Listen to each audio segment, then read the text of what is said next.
Hi guys, turuan ko po kayo kung paano maglipat ng funds sa luma niyong GCash or mga nawala niyong cellphone.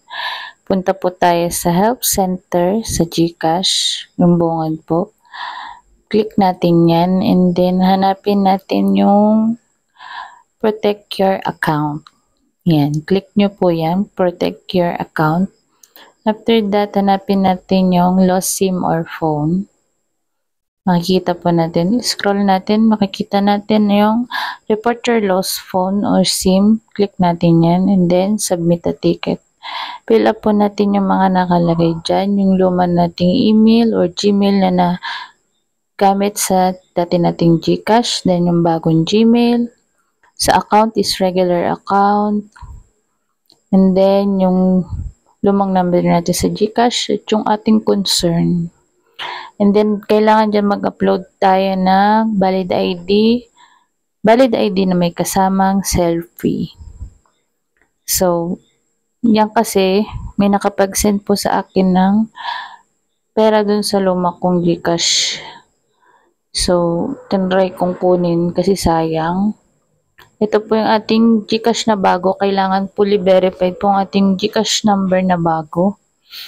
Punta po tayo sa profile, click natin yung help. Doon po sa conversation, diyan natin makikita yung ating ginawang submit ticket kanina doon sa unang-unang process na ginawa natin sa help center. Diyan makikita natin. I-post nyo na lang po para makopya yung ating ginawang concern and then nagko-comment or nagchat-chat yung ating kausap na si Gigi sa GCash. Nag-i-email din siya. Yan, makikita nyo, wala pong laman ng aking GCash. So, August 24 po ng gabi po ko nag-request niyan. And then, chine-check ko every kung may pumasok na or may email. So, wala pa. And then, kanina po ay may na-receive akong text na nag-transfer na yung funds sa akin na 475. So, meaning, yung 500 pesos ay may minus or may kinaltasan nila ng 25 pesos.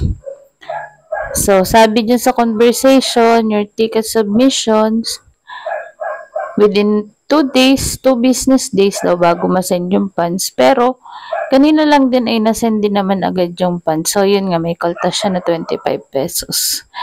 So, ayan na siya. Nag-chat ulit siya. So, sabi niya, okay na po yung aking GCash. Na-send na yung funds. So, thank you for watching. Follow for more.